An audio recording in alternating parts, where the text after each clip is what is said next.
Assalamualaikum warahmatullahi wabarakatuh.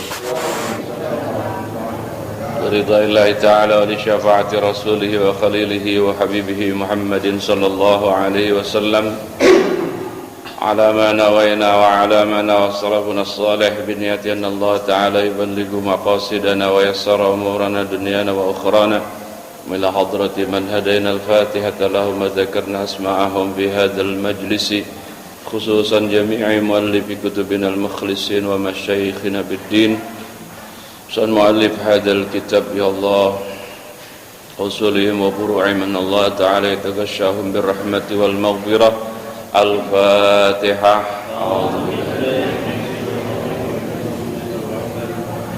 Alhamdulillahi rabbil alamin iyyaka na'budu wa iyyaka nasta'in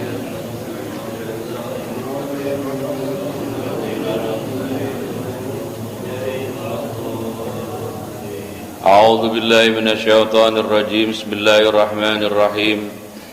Qala Syekhul Imamul Muallif rahimahullahu taala wa adaman naf'a wa bi barakati ulumihi bid darain ya rabbal alamin wa ya mujibas sailin. Hadis ke 39, betul ya? An Abi Qatadah, An Abi Qatadah, diriwayatkan dari sahabat Abi Qatadah.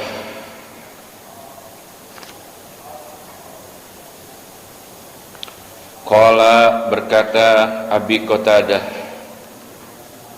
qala, bersabda siapa Rasulullah sallallahu alaihi wasallam, idza uqimat, apabila telah dikumandangkan qomat atau iqamah. Apa as-salatu? Salat fardu mananya.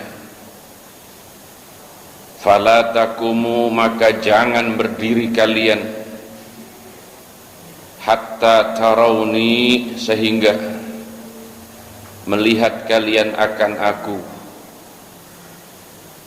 Wa alaikum, dan wajib, wa alaikum, dan yaitu khabar muqaddam, wajib atas kalian as-sakinatu, adapun tenang,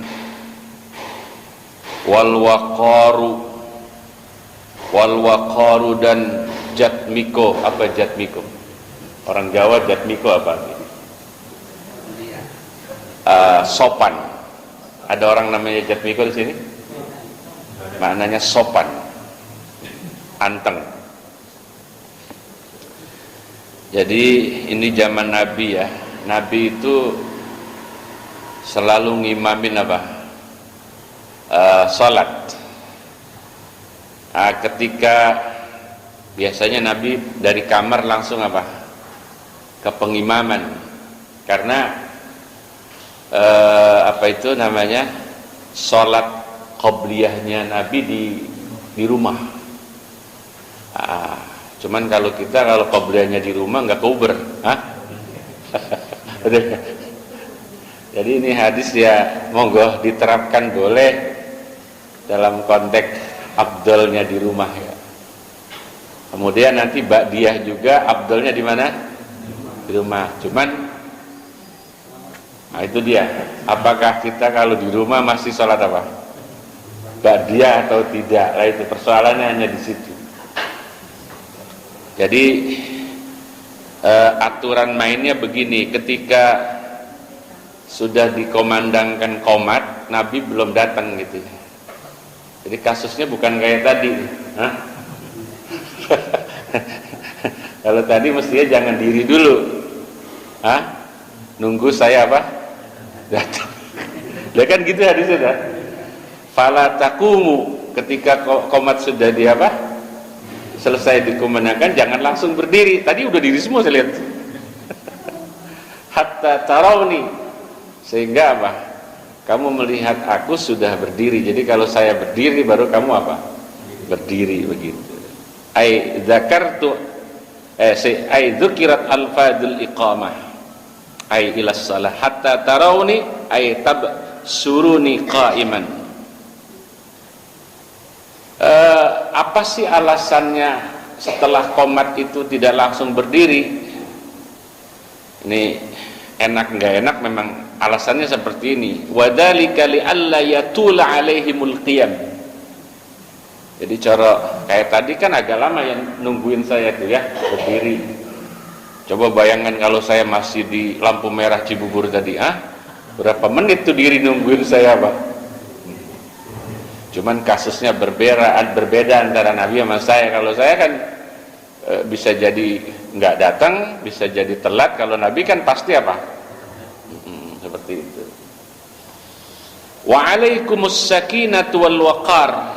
Ini yang sekarang orang jarang pakai ya. Wa alaikum as-sakinah.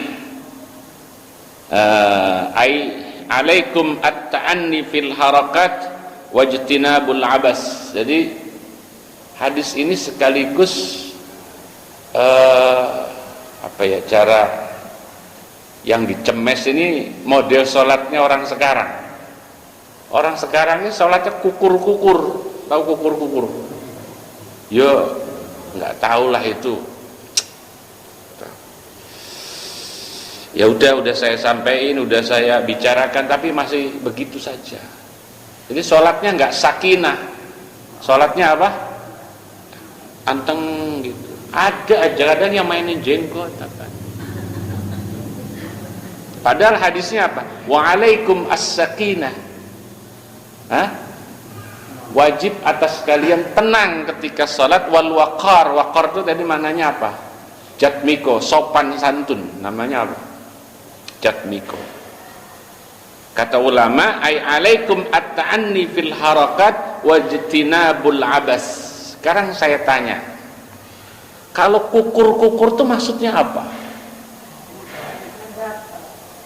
Gatel. Enggak, saya kira ini mainin jenggot apa saja itu tujuannya apa? Ya, tapi kebiasaan yang jangan, nggak boleh, tidak bisa, karena Nabi suruhnya as-sakinah wal waqar, seperti itu. Wajtinabul abas, jangan sampai main-main. Itu kan kayak orang main-main. Ini hadisnya riwayat apa? Bukhari. Kita lagi ngaji hadis Bukhari ya. Rawahul Bukhari. Ini hadis ke-40 harus bijak, Pak. Hadis berikutnya ini kita baca, kita pahami dengan bijak. Untungnya kita kaji hadis ini. Kalau kita ketemunya mungkin di selebaran apa gitu hadis ini, kemudian kita pahami sendiri, ini beresiko. Apa hadisnya? An Abi Hurairah, diriwayatkan dari sahabat Abu Hurairah radhiyallahu anhu qala, berkata beliau Abi Hurairah, uqimatis salatu, uqimat, ya Allah ya Karim, ditegakkan apa as-salatu, maknanya salat sudah mau mulai begitu ya. Fasawwa, kemudian meluruskan siapa an-nasu, jamaah. An-nas kita maknai sebagai apa? Jamaah salat. Sawwa yang diluruskan tadi sufufahum. Sufuf jamak dari saf. Saf, sufuf. Ya. Akan beberapa safnya mereka, siapa? An-nas. Ketika sudah rata, fakharaja, kemudian ini kejadian. Ini harus bijak sekali. Fakharaja, kemudian keluar siapa? Rasulullah sallallahu alaihi wasallam. Fataqaddama, seperti biasanya Nabi keluar dari kamar, karena kamar Nabi sama apa? Sama masjid ya, jadi satu begitu kayak sekarang itu, ya. Fataqaddama, lalu maju siapa? Nabi. Apa itu namanya, yang ngimamin begitu. Tidak disadari oleh Nabi bahwa beliau sedang punya junub lah, itu masalahnya begitu. Ntar dulu ya, jangan komentar dulu, nanti saya kasih apa penjelasan. Wa huwa hal keadaan adapun Nabi yaitu junubun, apa? Sedang junub. Artinya Nabi belum apa? Mandi. Tsumma qala, Sadar Nabi bahwa beliau belum mandi atas junubnya, padahal beliau belum mulai sholat, tapi baru mau mulai sholat, fataqaddama tadi itu. Tsumma qala, kemudian berkata ya Nabi, ala makanatikum, ay ilzamu ala makanatikum, begitu takdirnya. Ala makanatikum, tetaplah kalian atas makanikum, tempatkan. Artinya sudah sop yang sudah terbentuk rapi itu diam saja di situ. Kalau kita mungkin nungguin Nabi mandi dulu, ngapain tuh? Imamnya junub, terus kita udah kadang udah kadang siap sholat, terus kata imam saya belum mandi, junub. Kayaknya nggak ada kejadian gitu ya. Oke, umpama. Tapi di zaman Nabi sendiri yang terjadi seperti itu. Tapi namanya yang nyuruh Nabi, coba yang nyuruh ustadz misalnya begitu, tenang ya, saya mau mandi dulu, pasti ditinggal tuh ustadz. Kesuwen gitu ya. Udah maju ngapain nungguin ustadz mandi dulu, lagian junub. Itu kalau orang sini ya, tapi kita orang sini ya. Tapi karena peristiwa ini terjadi di zaman Nabi yang memerintahkan juga Nabi, faraja'a, kemudian kembali siapa Nabi, ai ila baitihi tadi itu. Fagtasala, kemudian mandi Nabi. Mandinya super kilat, yang penting hadas besarnya hilang gitu. Secepat itu. Tsumma kharaja, dalam kondisi mungkin belum andukan atau bagaimana, nanti kita lihat ujungnya. Sepertinya Nabi nggak andukan lagi nih. Tsumma kharaja, nggak lama kemudian keluar lagi siapa Nabi, wa ra'suhu halka, dan adapun rambutnya Nabi atau kepalanya Nabi yaitu yaqturu. Apa yaqturu mana? Menetes. Yaitu yaqturu, ya Allah ya Karim. Ya Allah ya Karim, yaitu yaqturu, menetes ra'suhu, ma'an, airnya. Fasalla, lanjut kemudian sholat Nabi bihim, dengan siapa di sini? Ada nggak di situ? Anas, katakanlah seperti ya. Begini, yang pertama, setiap kejadian yang dalam dua tanda petik ya kurang pantas dialami oleh Nabi, maka kita kalau ngaji harus tahu itu pasti tujuannya li ajli tasyri'. Yang harus kita catat. Apa tujuannya? Li ajli tasyri', karena kebutuhan agama, kebutuhan hukum. Jadi apa maksudnya? Seandainya kejadiannya kita yang ngalamin, seperti itu caranya berbuat. Oke, ini jujur-jujuran ya Bu, Pak, pernah nggak kita lagi sholat lupa belum wudu?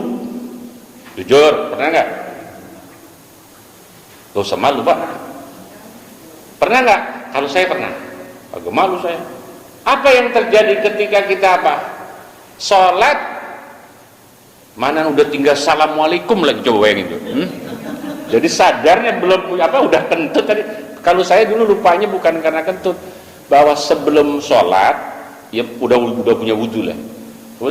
Ya mau sholat tiba-tiba ada tamu, ada tamu ya kebetulan ya saya relatif agak bebas kalau saya, ya mohon maaf ya. Jadi kalau salaman ya kadang-kadang ya saya bebasin gitu, kadang-kadang ya ada ya, kalau ibu-ibu pasti saya jaga, tapi kalau kayak anak-anak gitu ya saya yang perempuan ya salaman gitu, atau sama ipar kadang-kadang salaman itu gak sadar itu. Ya udah ngobrol sekian lama, akhirnya dia pulang, terus saya sholat aja, Allahu Akbar, udah berapa rakaat ya sholat duhur kira-kira dia. Rakaat terakhir pos mau salam, astagfirullah, tadi salaman sama ipar. Apa yang terjadi? Apa yang harus kita putuskan kalau seperti itu? Ya langsung kita batalin. Walaupun udah tinggal finish, walaupun udah tinggal salam. Apalagi lupa gara-gara belum belum mandi besar, itu belum junub, apalagi itu kan hadas besar ya. Terus jangan ngarang, udahlah Allah maklum ini. Oh, nggak ada maklum itu. Terus bagaimana kalau sadarnya udah lewat? Ya ulang lagi qadha. Mandi dulu terus Ini yang saya maksud, lupanya Nabi itu li ajli tasyri, seperti itu. Dia fokus dengan tasyrinya, bukan karena apa, nggak andukannya tadi itu. Wah, Nabi sholat kagak andukan lagi itu, sehingga rambutnya pada apa, netes, bukan itu. Ya Allah ya Karim. Dari sini kita akhirnya tahu ya bahwa apapun yang terjadi di diri Nabi ya, terkait kegiatan, ucapan dan apapun ya yang kelihatannya agak kurang pantas, pastikan itu memang dihadirkan oleh Allah kepada nabinya dalam rangka apa tadi? Li ajli tasyri, seperti itu. Ya Allah ya Karim. Hadis keberapa sekarang? Hadis ke-41, ini yang panjang ini.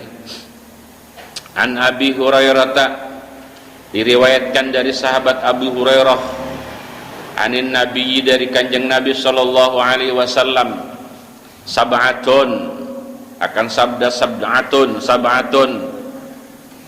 Betul Pak itu hadisnya, Betul ya?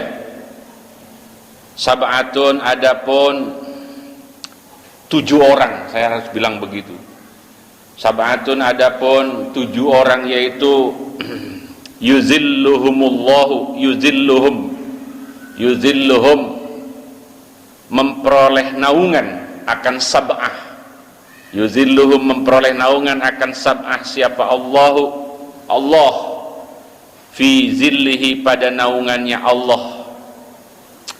Yauma la zilla, pada hari tidak ada naungan, yaitu maujud, khobar la linafil jinsi ya, maujudun illa zilluhu, kecuali naungannya Allah.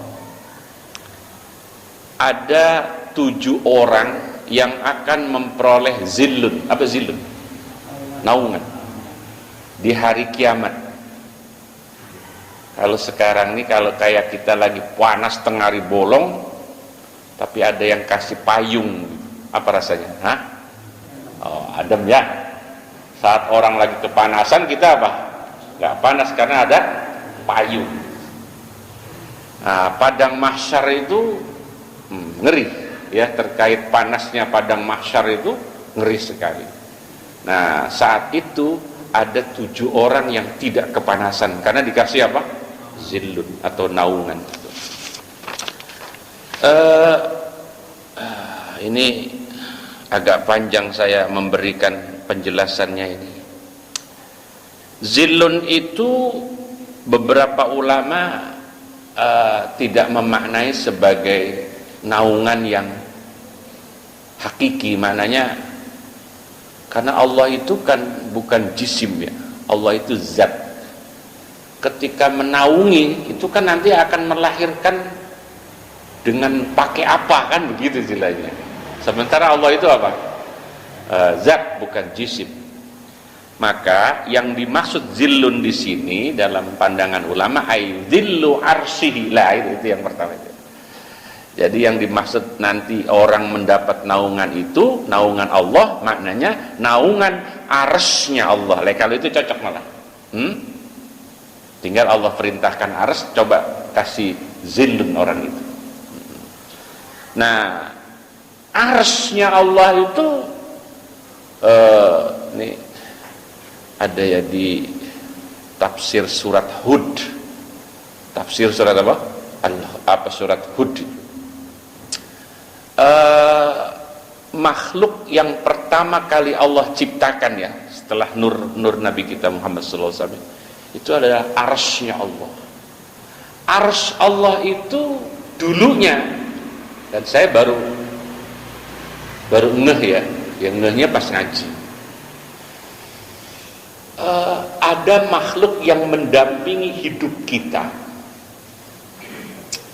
yang setelah saya tahu itu, saya berusaha untuk mensyukuri lebih dari cara saya bersyukur sebelumnya. Apa itu? Belakangan menurut saya agak banyak mencari kebaikan, mencari pahala lah gampangannya begitu, memperoleh ganjaran dari Allah itu bukan di masjid. Ini saya mungkin agak berbeda ya. Kalau orang dapat pahala di masjid itu kan sudah biasa, Pak. Karena di masjid itu apa? Ya ada sholat, ada apa lagi? iktikaf, ada ngaji, banyak sekali itu. Tapi kok aneh, nih Ustadz dapat pahalanya justru di dalam kamar mandi. Coba Bapak bayangin, dari mana Bapak bisa dapat pahala di dalam kamar mandi itu? Apa itu? Hah? Saya belakangan, minimal sebulan sebelum sekarang ini, itu agak gimana ya, menghadapi makhluk yang bernama air itu. Air. Ini makhluk tertua ini yang pernah Allah ciptakan, namanya air. Sehingga sebelum adanya langit dan bumi, arsy itu sudah nempel di air. Berarti apa? Wallahualam, saya gak bilang dulu. Pokoknya arsy itu apa? Nempel di air. Dari hasil telaah saya tentang makhluk yang bernama air itu, sesekali saya ketika mandi guyur begitu, tentunya dengan berbagai doa ya. Ini makhluk yang Allah ciptakan bernama air ini luar biasa, zatnya seperti itu. Andai kata kuasa Allah ya, dalam dua tanda petik, ingin menyiksa saya, detik itu juga saya bisa mati. Caranya apa? Ketika saya mandi dalam pakai gayung begitu atau pakai shower, tiba-tiba zat cairnya yang Allah titipkan di air itu Allah bekukan. Bayangkan satu gayung itu seperti ketimpa apa gitu. Saya merasakan nikmat air itu, yang makhluk Allah itu, ketika saya melihat banyak orang yang israf, menghambur-hamburkan air. Oh iya, bacain doa ya. Hari ini ada donatur yang menyumbang air di pesantren di Sukabumi. Kedalamannya 50 meter dari keluarga Ustadz Abdul Rahim, untuk orang tua beliau Haji Umar. Alhamdulillah, kita doain abadi, pahalanya mengalir terus. Ya Allah, luar biasa. Banyak saat ini orang yang teriak kekeringan. Jadi ternyata meraih kebaikan dari Allah, pahala itu gak usah jauh-jauh, di depan mata itu, di tempat yang jauh dari menurut kita itu apa? Pantas kalau kata Nabi, tafakkar ilallahi sa'atan khairun min alfi abid. Merenung sejenak saja betapa Allah menciptakan apa makhluk-makhluk itu jauh lebih hebat daripada apa? 1000 orang yang ahli ibadah. Ya Allah, saya kadang-kadang kalau orang wudu itu kerannya dibuka sampai. Ayo, ada yang sudah merasakan kering belum? Oh ada. Oke, ini nyinggung arsy ya, arsy. Jadi ketika orang nanti 7 itu mendapat naungan Allah, maksudnya adalah dapat naungan apa? Arsy-nya Allah. Nah kemudian setelah Allah ciptakan langit dan bumi, berarti kan arsy sama air dulu ya Pak? Baru arsy-nya Allah letakkan di atas langit yang ke-7 itu. Aslinya sebelum langit dan bumi itu diciptakan, arsy itu menempel di mana? Di air. Seperti itu. Ya Allah. Terus ada lagi yang berpendapat maknanya naungan itu waqila al-murad bizilli al-karamah. Ya Allah, karamah, kemuliaan. Ada 7 orang yang bakal dapat kemuliaan Allah di yaumil kiamah pada saat yang lain gak dapat. Itu maknanya apa? Zillun. Ya Allah, yauma la zilla apa? Illa zillun.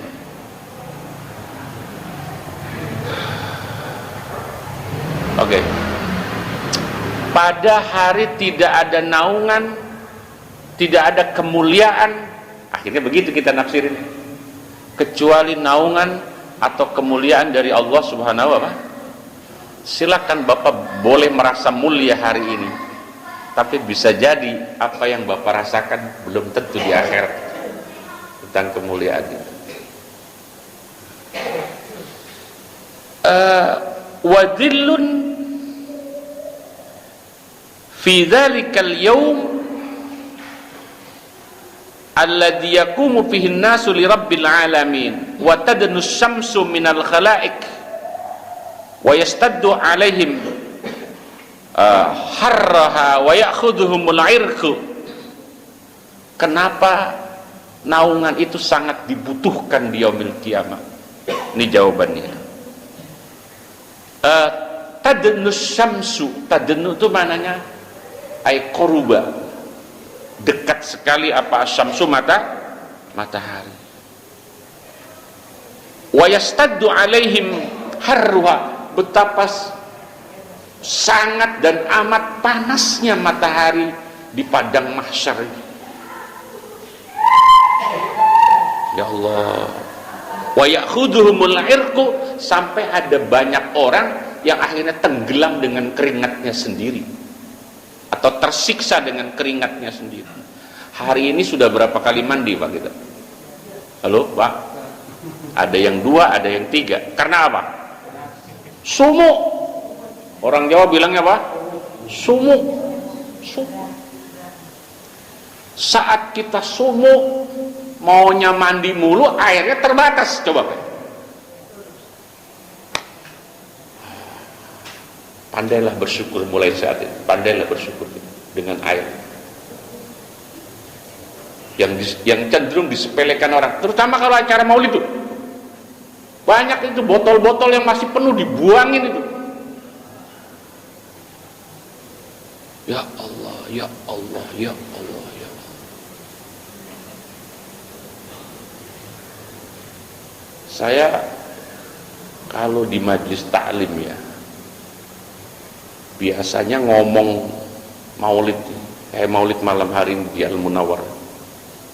Jadi memang saya sarankan kalau maulid itu ngundang guru dari luar satu, cuman yang guru dari dalam tetap apa? Ya bicara. Karena apa? Untuk tema maulidnya biarin dah guru dari luar, tapi guru dari dalam itu penting untuk menginformasikan. Makanya guru dari dalam biasa duluan ngomongnya, baru guru dari, sehingga guru dari luar itu menangkap.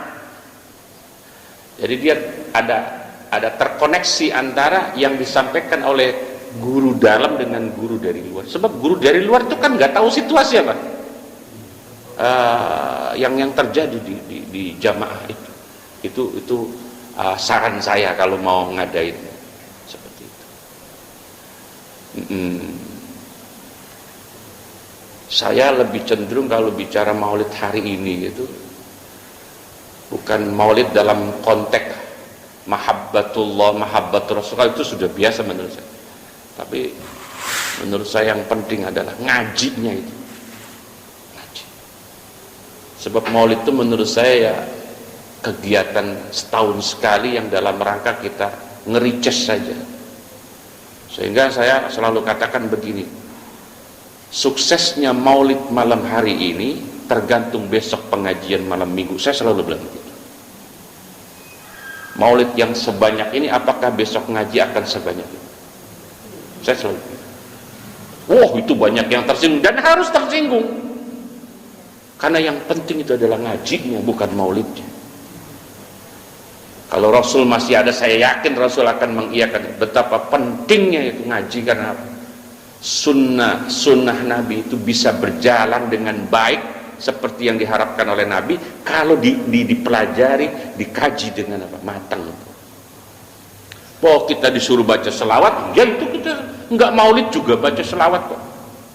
Bahwa kita disuruh cinta kepada Nabi, nggak maulid pun kita cinta kepada Nabi, nggak diragukan lagi. Tapi suksesnya sebuah perayaan maulid itu ketika apa? Memberikan semangat kepada orang yang nggak mau ngaji jadi pada mau. Itu sebetulnya intinya. Ini kayak curhat sih berarti saya. Hah?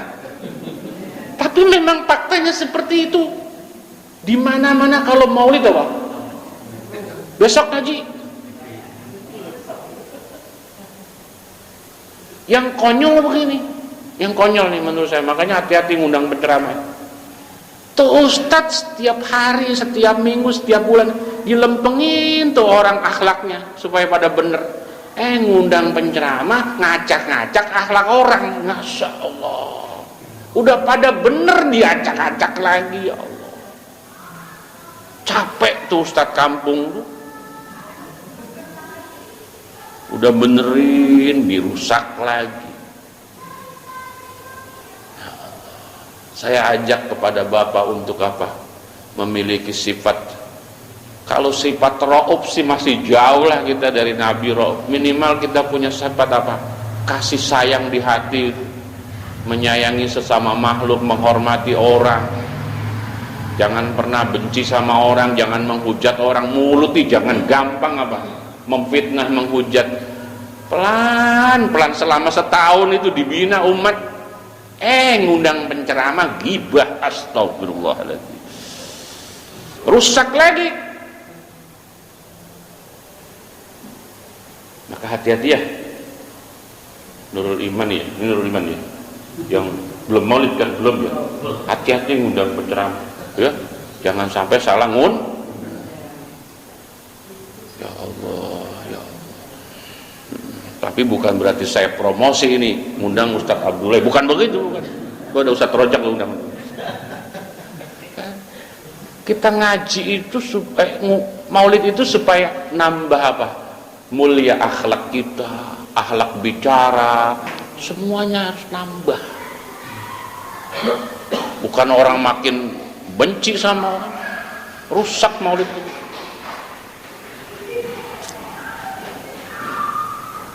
Ya Allah. Itu penceramah begitu selesai pulang di amplopin, ya udah nggak tanggung jawab lagi udah. Belum tentu diundang lagi tahun depan. Tinggal yang babak belur siapa besoknya pas pengajian? Ya Ustadz itu lagi. Dilempengin lagi, dibengkelin lagi, coba. Masuk nggak itu logikanya? Masuk nggak? Tapi tahu, sadar ini Ustadz yang ngundang anak muda. Anak mudanya nggak pernah ngaji kok suruh ngundang. Saya sempat marah itu sama DKM. Yang undang siapa? Anak muda. Anak mudanya ngaji? Enggak. Ya Allah. Enggak tahu problematika umat. Disuruh ngundang penceramah.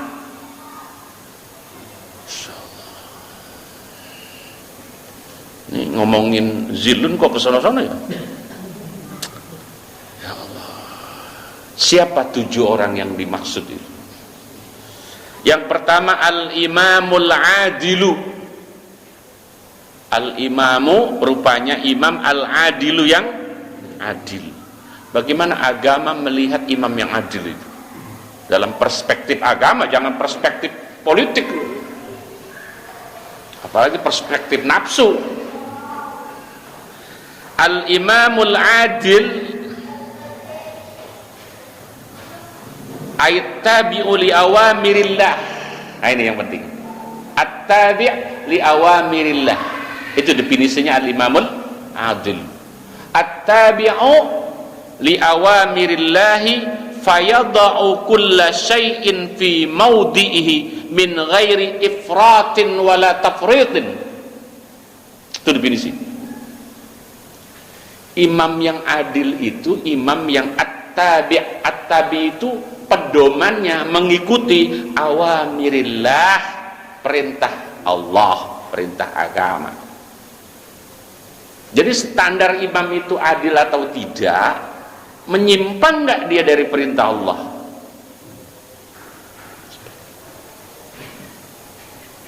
Siapa yang dimaksud imam adil? Siapapun yang bernama imam, kecuali Imam Samudra yang ngebom itu, atau imam yang orang RT 12 tuh, Mas Imam yang jamaah malam Rebo. Imam apa? Paton itu. Al-imamul adil at-tabi'u li awamirillah fayadau kulla syai'in fi maudhi'i. Al-adil itu wad'u kulli syai'in apa?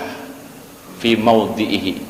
Saya tanya sama Bapak, kalau Bapak duduk di meja ini adil enggak? Berarti adil itu lawannya zalim. Paham ya? Bu, Ibu pernah bisulan enggak, Bu? Bokongnya, pantatnya pernah bisulan enggak? Orang dulu katanya ini, kalau pantatnya bisulan dia dudukin apa? Bantal.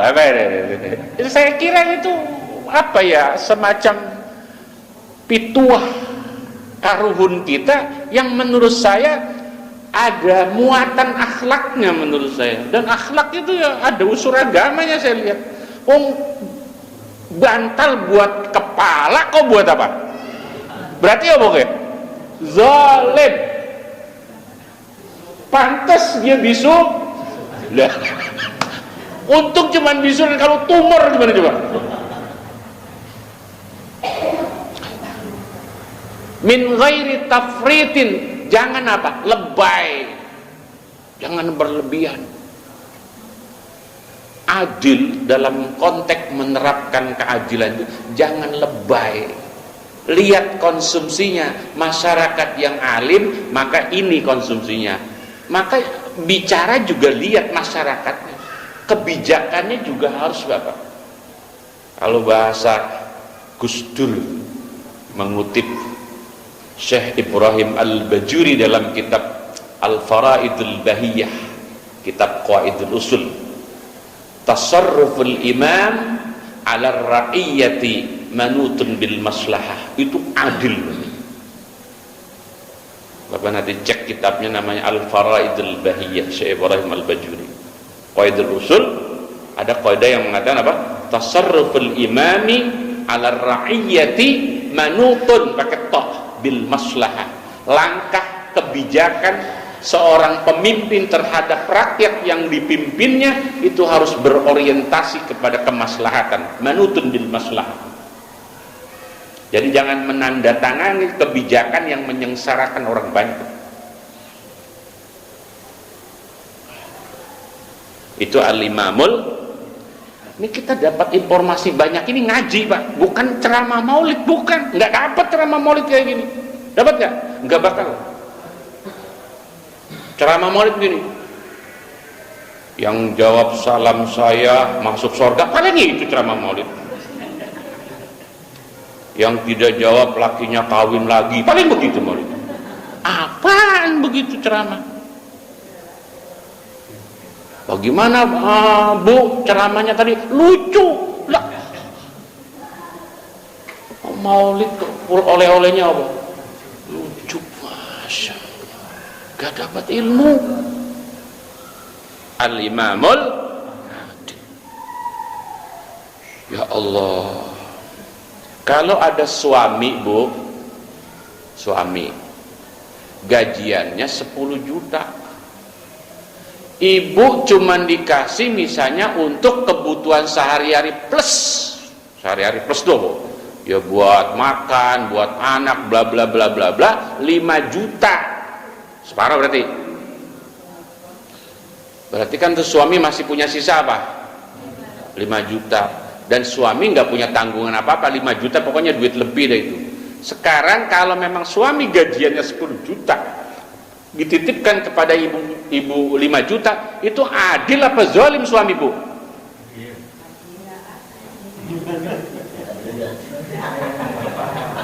Jawab dulu dong. Nggak adil. Oke, sekarang saya balik. Misalnya lakinya gajinya 2 juta, kebutuhan belanjanya 1 juta, karena sering ke mall, ke pasar kaget, sering belanja di apa itu online sampai 2 juta, ibu nuntutnya 3 juta, adil apa zalim? Sama. Kezaliman dan keadilan itu bisa terjadi di skala makro maupun mikro. Lah memang di rumah tangga kita itu imamnya ya suami itu. Menurut ibu, suami ibu sudah adil apa belum? Udah, pelan banget ya. Takut karena suaminya ngaji dia. Astagfirullahaladzim. Itu yang pertama, imam yang termasuk ngimamin sholat. Ya Allah, orang masih pada apa? Ngantuk. Urusannya banyak lagi. Sholat subuh, dia baca hadis, dia ngaji fikih, afdalnya sholat subuh surahnya yang panjang. Dia baca rakaat pertama Ar-Rahman, rakaat kedua Waqiah, imamnya udah pada ngampleh. Adil gak tuh? Zalim tuh imam kayak begitu. Imam yang adil itu imam yang tahu bagaimana kondisi makmumnya. Tadi saya ngimamin baca surat apa pertama? Wal Asri. Rakaat kedua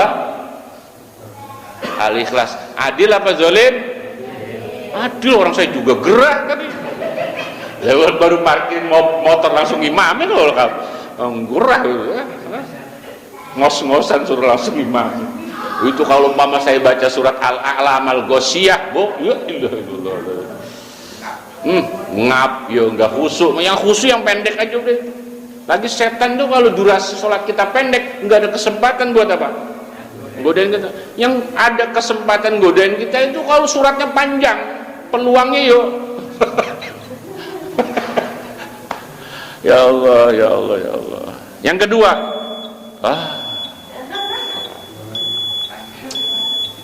ya Allah, nggak cukup waktunya ini karena saya masih ngaji lagi, masih maulid juga ya, masih 2 lagi ya. Kita akan lanjutkan nanti di bulan depan ya. Baru 1 dari 7 nih. Yang kedua apa?